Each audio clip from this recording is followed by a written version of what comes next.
ఎవరైతే కారకులు ఉన్నారో టీడీపీ నేతలు వారిని తక్షణమే అరెస్ట్ చేయాలని కోరుతూ పెద్దాపురం ఏరియా ఆసుపత్రి వద్ద వైఎస్ఆర్సీపీ నాయకులు ఆందోళన చేస్తున్నారు. కుటుంబ సభ్యులతో కలిసి వీరంతా కూడా ఆందోళన చేస్తున్న పరిస్థితి ఉంది. ముఖ్యంగా గత కొద్ది రోజులుగా ఎవరైతే వేట్లపాలకు సంబంధించినటువంటి 10వ వార్డు మెంబరు, అదేవిధంగా వైఎస్ఆర్సీపీ సోషల్ మీడియాకు సంబంధించిన సత్యనారాయణకు టీడీపీ నేతల నుంచి వేధింపులు ఎదురవుతున్న తరుణంలో ఉదయం ఇంట్లో ఆత్మహత్య చేసుకున్నాడు. తుమ్మి ఏరియా ప్రభుత్వ ఆసుపత్రిలో శవ పంచనామా జరుగుతుంది. ఈ నేపథ్యంలోనే ఎవరైతే ఈ ఘటనకు కారకులయ్యారో వారి మీద కఠిన చర్యలు తీసుకోవాలని చెప్పి కూడా వైఎస్ఆర్సీపీ నేతలు బంధువులతో కలిసి ఆందోళన చేస్తున్న పరిస్థితి ఉంది. చెప్పమ్మా, ఈవేళ మీ అబ్బాయికి చావుకి ఎవరి కారణం?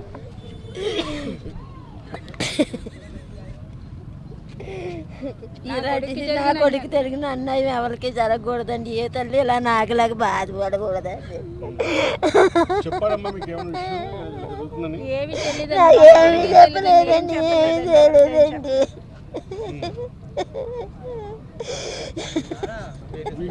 మాత్రం నాతో చెప్పి బాధపడడం బయటికి వెళ్ళ భయం వేస్తుంది. ఏం చేస్తారో తెలుస్తలేదు. నేను వైజాగ్ వెళ్ళిపోమని చెప్పానండి. ఇక్కడ వద్దు, పెద్ద ఇంటికి వెళ్ళిపోరా అన్నాను. అంతేడు ఫ్రీగా మాట అన్నా కూడా అతనికి టైం లేదు. అది అల్లడుకుని కూర్చుండేవాడు, కాసేపు బాధపడేవాడు. ఇంకా తప్పకపోతే ఇప్పుడని చెప్పేవాడు అండి. అంతే. అంతే మించి నాకు పెద్దగా ఏం చెప్పేవాడు కదా.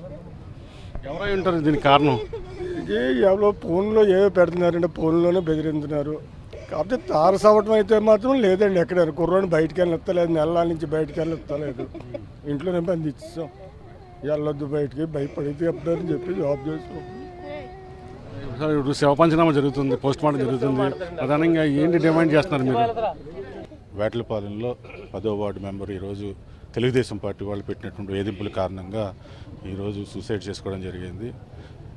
గత 15-20 రోజులుగా ఆయన్ని చాలామంది ఈరోజు తెలుగుదేశం నాయకులు ఫోన్ల ద్వారా కూడా వేధింపులు చేసి నిన్ను నీ పుట్టిన ఊళ్ళలో బట్టలిప్పి నగ్నంగా కొడతానని చెప్పడం వల్ల ఈరోజు మనస్తాపం చెంది ఆ విషయం వాళ్ళ తండ్రికి వాళ్ళ ఫ్రెండ్స్కి కూడా చెప్పడం జరిగింది.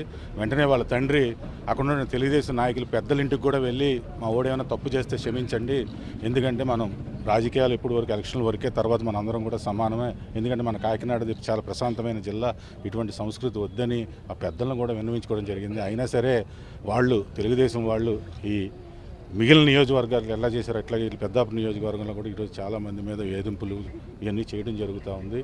నిజంగా మన లోకేష్ గారు చెప్పినట్టుగా ఈ రెడ్ బుక్ రాజ్యాంగం కాదు, ఈరోజు ఆంధ్రప్రదేశ్లో బ్లడ్ బుక్ రాజ్యాంగం జరుగుతూ ఉంది. కానీ చెప్పండి, పోలీసుల నుంచి మరి ఎట్లా ఉంది యాక్షన్? ఏం చెప్తున్నారు పోలీసులు? పోలీసులు అయితే ఇదొక సస్పిషియస్ అని చెప్పడం జరిగింది, కానీ మేము ఎవరం కూడా ఒప్పుకోలేదు. కాబట్టి మేము నిందితుల మీద తప్పకుండా కేసు పెట్టాలని చెప్పడం జరిగింది. ఈరోజు ఎస్పీ గారు వాళ్ళందరితో మాట్లాడితే ఇప్పుడు 306 కూడా ఈరోజు పెట్టడం జరిగింది. ఇప్పుడున్న పోలీసులు కూడా మేము అడుగుతూ ఉన్నాం, వెంటనే బాధితులు ఇంకా వేట్లపాలెంలో నిందితులు ఇంకా వేట్లపాలెంలో తిరుగుతూ ఉన్నారు, వాళ్ళని వెంటనే అరెస్ట్ చేయమని కూడా ఈరోజు మేము డిమాండ్ చేస్తూ ఉన్నాం. తప్పకుండా పోలీసు యంత్రాంగం వెంటనే అరెస్ట్ చేస్తానని చెప్పడం జరిగింది. ఇప్పుడు పోస్ట్ మార్టం గురించి మేము అందరం కూడా వెయిట్ చేస్తూ ఉన్నాం. కానీ ఒక మంచి నాయకుడు జగన్మోహన్ రెడ్డి గారు అంటే ఎంతో ఇష్టపడే నాయకుడు జగన్మోహన్ రెడ్డి గారి కోసం కొత్త 10 సంవత్సరాల నుంచి పాటుపడుతున్న ఒక యువకుడిని ఈరోజు కోల్పోవడం అన్నది మాకు నిజంగా చాలా దురదృష్టకరం. నేనైతే ఫ్రెండ్ అండి, నాకైతే పేర్లు ఏమి చెప్పలేదు కానండి, ఇలా వేధింటున్నారో టీడీపీ నాయకులు అని చెప్పేసి నాతో చెప్పాడు. నాతో చెప్పినా సరే నేను సర్లే టేటీజీగా తీసుకొని చెప్పేసి మరీ చెప్పాను. నేను సర్లే చూద్దాం అని చెప్పేసి అనుకున్నాం, అంతేగాని క్యాజువల్గా తీసుకున్నాం తప్ప ఇంత ఇది అవుతుందని ఎప్పుడూ అనుకోలేదు. ఆత్మహత్య చేసుకునే అంత విధంగా ఎప్పుడు అనుకోలేదు. మేమైతే అంత విధంగా ఎప్పుడు అనుకోలేదు. కారణం టీడీపీ నాయకులేనండి. మొత్తం మీద వాళ్ళు వేధించారట, మొత్తం మీద సెక్సువల్గా వేధించారట. ఎంత వేధించారని ఇతను చెప్తానే మనకు తెలీదు, అతను కూడా మనకు చెప్పలేదు పురాగానే. వైసీపీ అయితే బెస్ట్ నాయకుడు అండి, ఇంకా నెంబర్ 1 నాయకుడు. వారం రోజుల క్రితం పోస్టులు అయి పెడుతుంటే నేను అడిగాను, ఈ అమ్మ ఏం జరిగింది ఏంటంటే, లేదు బాబా నాకు థ్రెడ్ ఉంది, నన్ను చంపేస్తాను, బెదిరింపులు వస్తున్నాయి, నేను ఏం చేయాలి తెలియట్లేదంటే, పెద్దనాన్నగారు ఇంటికి వెళ్ళిపోరా, ఒక నెల 15 రోజులు ఉన్నాక తర్వాత వద్దు అంటే నన్ను మెసేజ్ చేసి నన్ను చాలా విధాలుగా బాధ పెడుతున్నారు. నిమ్మలపూడి రాజేష్, సూరాబత్తుల హరీష్ నాయుడు, చౌదరి జుత్తిక్ శేఖర్ అని ఒక అబ్బాయి అండి, అలా పాల్కుర్తి రాజేష్, నలుగురు పేర్లు వాట్సాప్లోను ఫేస్బుక్లో నన్ను అసభ్యకరంగా టీడీపీకి సంబంధించిన కార్యకర్తలు నాయకులకి అండదండలుగా ఉండేవాళ్ళండి వీళ్ళంతా. అది నేను అన్నాను, అలాంటి వైపు నువ్వేమీ ఎవరికి బయటికి వెళ్ళకు అంటే, నేను బయటికి వెళ్ళడం మానేశాను, మొత్తంగా ఇంట్లోనే ఉంటున్నాను.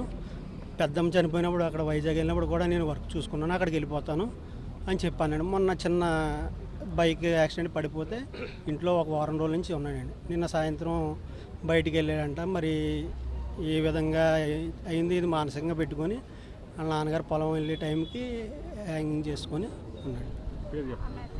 సతీష్ కుమార్, కర్రీ సతీష్ కుమార్ అండి. మేము చాలా క్లోజ్గా ఉంటామండి. మేము మా షాప్ కాడ కట్ట వచ్చి కూర్చుంటాడండి.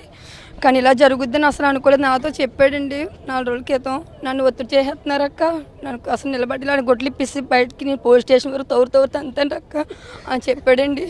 నేను అదేంటో అలాంటివి పట్టించుకోకూడదు, రాజకీయం అన్నాక మనం అవ్వాలి కానీ మనం ఇలాంటివి పట్టించుకోకూడదు అని అన్నానండి. అంటే అదేం కాదు అక్క, నాకు చాలా బాధ, ఒత్తిడి ఎక్కువైపోతుంది అక్క అని చెప్పాడండి.